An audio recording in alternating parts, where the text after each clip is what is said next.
Welcome to the Short Council. I'm your host Trev, and with me this week, as always, are the PBD All-Stars. Starting at my left, Vanessa, Jeremy, and Ashley. And this week we're taking a look at episode 3 of season 5, The High Sparrow.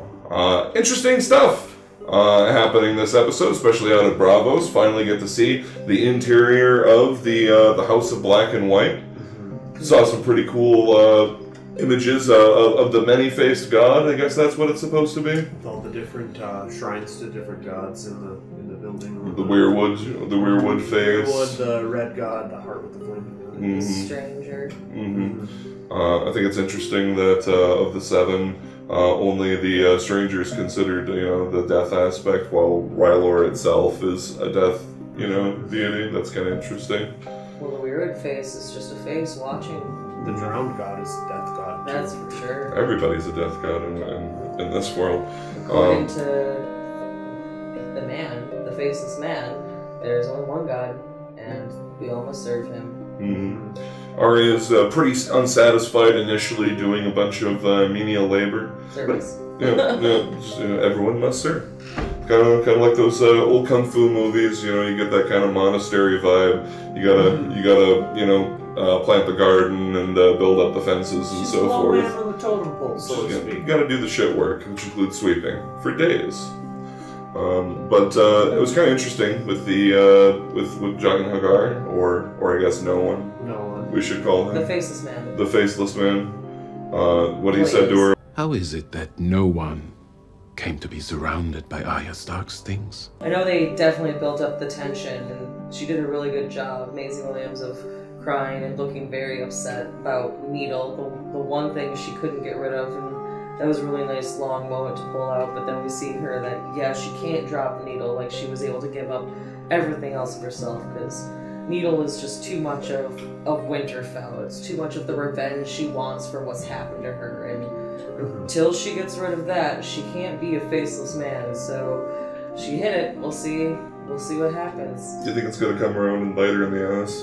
I don't think it's gonna be there when she comes back for it, so I'm gonna take it. I don't think this is a good idea, Your Grace. Nonsense, Samarin. These are deeply religious people. Over in King's Landing, we get to see Cersei's trying to keep a grip on some form of power. But Marjorie's the new queen. Yeah, that happened. They got married. And consummated very quickly. Yeah. How old is Thomas supposed to be? Oh, he's like 8 or 9. But that's okay. She's supposed to be 16. Yeah, that's fine. Yeah, sounds about right. But yeah, and she's just she goes to work real quick, kind of laying the seed, planting seeds about everything. Fucking man, I love it here. Do you think your mom likes it here? She doesn't seem so happy. She'll never let you get out of her sight. She loves you so much. It's like, oh damn, I'm a teenager. But I'm now. a man, right? Yeah. Oh, of course you are, the king. And the king. Yeah. Here's some water.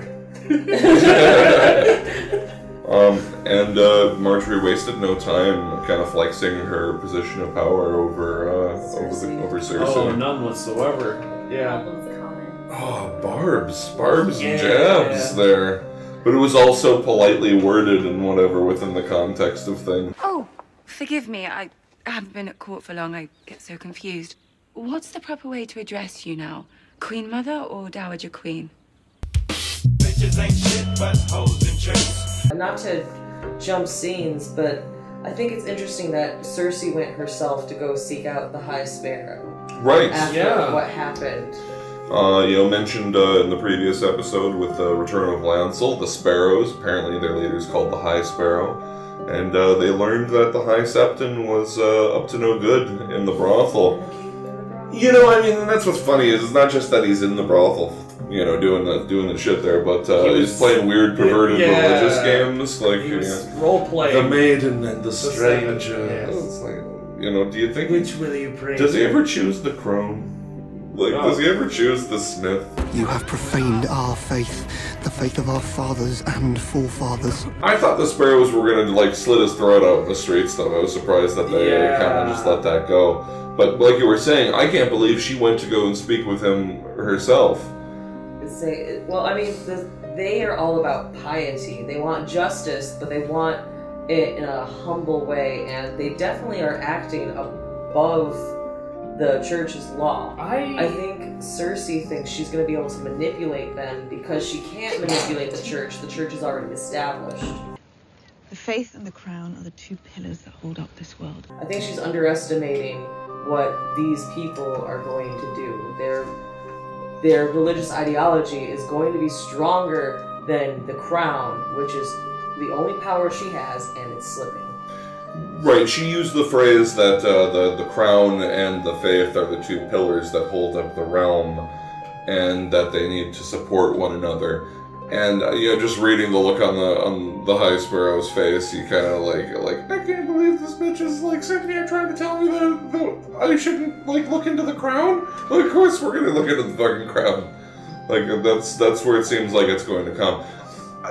You don't think that she's going to be so fucking stupid as to try to put him as install him as the new High Septon or something? I think she's just stupid enough. I don't distrust you because you're a woman.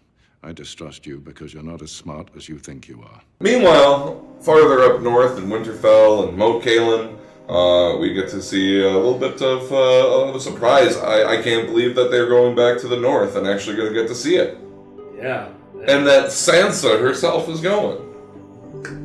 Well, yeah, Moat Cailin, they were right there when I saw them take the shot. I was like, oh, they're already in the north. Mm-hmm. This is a pretty big deviation from the books. I mean, I don't know if this was eventually where George R.R. Martin was going to go, but for now, what's happening with Sansa and what's happening with Ramsay, that was supposed to be a completely different character. And that's actually a very dramatic, pretty negative part of the books when you're reading it. And so it's going to be really interesting to see Sansa in that position, a very dangerous position. And I'm scared for her, personally. I know there was a few interviews that they had with the actor who played Ramsay that was saying that there was going to be some things coming up that he was very uncomfortable with, and that people might turn on his character and finally realize that he's just as bad, if not worse, than Joffrey. So we'll see. There are people who haven't figured that out yet? Apparently, but that's what I don't know. I read that in an interview and I was like, oh geez, oh god, not Sansa. She's had so much shit to deal with. But at least now she's a player instead of a pawn. She picked up on some of the secrets, so we'll see how what that happens. goes. What happens when she notices Theon? Oh. Yeah. But hearing Ramsay say, oh, I promise I'll give you my word that I'll never hurt her, it's like, oh, you fucking liar. But what about his crazy bitch? Should they focus on her with the crazy eyes? She's like, not Ramsay. She's gonna probably, there's gonna be some damage done one way or the other. But the people seem to be with her. And Brienne and Podrick are riding around following her trail. I think they're gonna bide their time with doing anything about it. She seems to want to train Podrick in some manner so that he can be a little more help to her. It's better than flailing around in the woods. Yeah. They did just share some stories of Podrick being like, well, this is kind of why I'm useless. He got drunk with a guy and he stole a ham, and I was his servant, he stole the ham, and he got caught stealing the ham, and so then they made me the imp squire, and What a bunch of wacky hijinks. yeah. I mean, except for, the guy getting hanged. But, the guy got hanged for stealing a ham. Yeah. And he was a knight. Death comes cheap in Westeros. Hams are expensive. And Brienne's story was about how her father brought a bunch of boys to see her at their castle to court her, and she all thought how they were being so nice to her, and then at the end she ended up realizing that it was all just a farce, and they were all just making fun of her, and Renly Baratheon came and saved her because he doesn't like ladies. It added a nice new dimension, I thought, to how, what's going on between Renly and Brienne, or what was going on. Rather than her just deciding that he was the king she wanted to serve, and, He was trying to protect her because he had been picked on probably a lot too. He saved me from being a joke. From that day until his last day. Jon Snow gets to have a little chat with Stannis here, now not just as another member of the Night's Watch, but as its Lord Commander. What do you guys think? I thought it was interesting he turned on Lord of Winterfell to be Yeah, it was like he said, it was something he had always wanted, you know. And, you know, as a fan, you know, that has a certain ring to it, don't you guys think? Jon Stark, Lord of Winterfell? Yeah. Yeah. I don't know, I'd rather have that title than, you know, sneak up on some cold wall. Jon Snow, Lord Commander of the Night's Watch. Actually, both of them sound awesome. Yeah, Lord Commander of the Night's Watch sounds metal as hell, actually. But Jon Stark was you know, a strong offer, and you know, I guess, you know, he kind of had to turn it down now that he's Lord Commander, not to walk away from that obligation. Kind of confirm everything that Alistair and everyone was always saying about him, you know. And we all always knew. I mean, even though it was given, I feel like Arya choosing to save the sword was a much bigger decision than Jon choosing to be a Stark. His honor that he got from his father, he made his vows. He was even willing to leave Ygritte for his vows. There was no way he was going to leave. Highly committed to the Night's Watch. That's all he is, though. And, you know, even to go back to the episode before this one, Sam is a really fucking awesome friend because he was like, well, if Jon's not going to accept the awesome thing that he just got offered, I'm going to make something else awesome happen for him. I thought it was interesting because that he just didn't want him to be just a guy at the Night's Watch. You know, he was like, he's fucking Jon Snow. It was a powerful speech, and you know, and it definitely paid off. And I feel like I correctly predicted that Jon Snow was not going to dishonor Alistair Thorne. Nope. Instead, named him First Ranger. Honorable. Highly coveted position amongst the Night's Watch.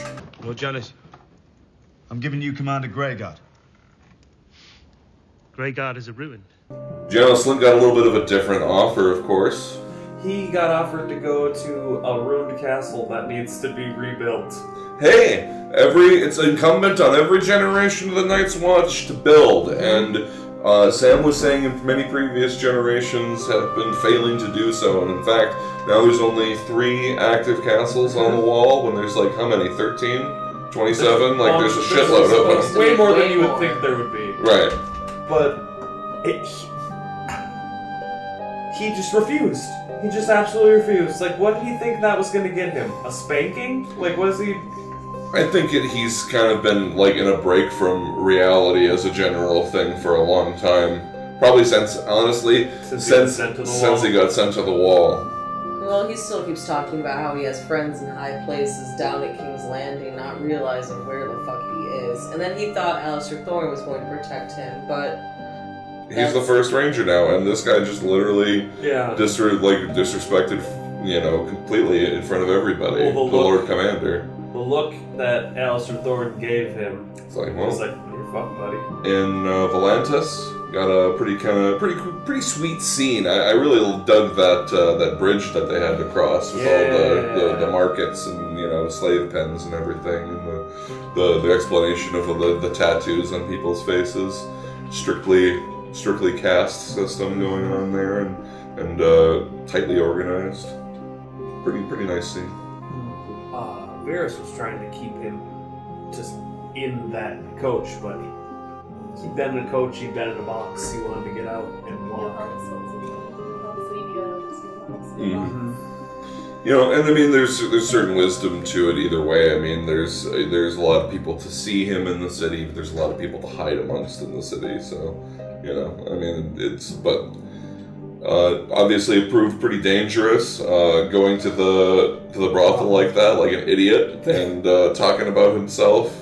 Just dropping like clues, like as if he had already been kidnapped and was trying to get somebody to realize who he really was. It was like Guess Who? Like she might as well said, "Does your character have a scar on his face?" Yes. A very good question. He was dumb, and then Jorah was in there being sad because of the Daenerys whore, the whore that was dressed like Daenerys that didn't have a butt on her Well, dress. he was sad before. He was already sad, but he was I'm super sure that... sad about that, and that pissed him off. Yes. You know. But he was listening when Tyrion was flapping his stupid drunk gums. The show's almost over. I'm sure there are girls inside who'd be happy to oblige. And of course, Jorah said that he was going to take him to the Queen. Yeah. Which Queen? Daenerys? Probably Daenerys, because That'd be the smarter thing to do. Well, I mean, he really doesn't want to. is- He doesn't want to go to Westeros. Otherwise, he would have taken that pardon and gotten on a ship and left for it already. I mean, theoretically, he could even claim Bear Island again as the oldest male of the previous generation. And from the sounds of it, that doesn't seem like that's even an option, really, because He's probably a persona non grata there with the rest of his family, with his sisters and so forth. Oh yeah, I'm his sure. sisters have too much respect. Well, the North remembers. Bear Island knows no king but the king in the north, whose name is Stark. We see a different Red Priestess here for the first time in a while, besides Melisandre and Thoros of Myr. and she's preaching to the slaves, which is weird. I thought it was weird, and as Tyrion is watching her, like, she makes eye contact with him, but she also says something that's very interesting to me, is it's the first mention from any R'hllor worshiper of Daenerys being, you know, Daenerys. She's walked through fire, she has dragons, you know. Mm-hmm. Being the savior, as she put it. It's kind of. I'm kind of glad that they finally went there. It seemed like a logical conclusion for one of the Red priests or priestesses to make. The way the priestess looked at Tyrion. Oh. Mm-hmm. Why is she looking at Tyrion like that? Yeah. Not because he's hot. Did she know him? Because I got the vibe like that she knew who he was. I think what it was is she was sees reading off of something, him. yeah. Just like when Melisandre looked at Jon through the flames. Like, whenever a red priest or red priestess just goes straight and kind of like looks at you, it's not good. They're reading feel. prophecies on you, and it either means they want to burn your blood or turn you into someone that they think's important. Like, that's two things that seem to happen. Well, that explains why he jumped out of there real quick then. Get out of here. King's gonna happen. Yeah, he started covering up his face. It's like, yeah, well, it's a little too late for that, Tyrion. We noticed you. And it's getting a little too late to keep talking about this episode. Join us next week for episode 4. Don't spoil it for yourself. Wait until it comes out on HBO. And join us back here next week, and we'll hash it out for you. Have a good night.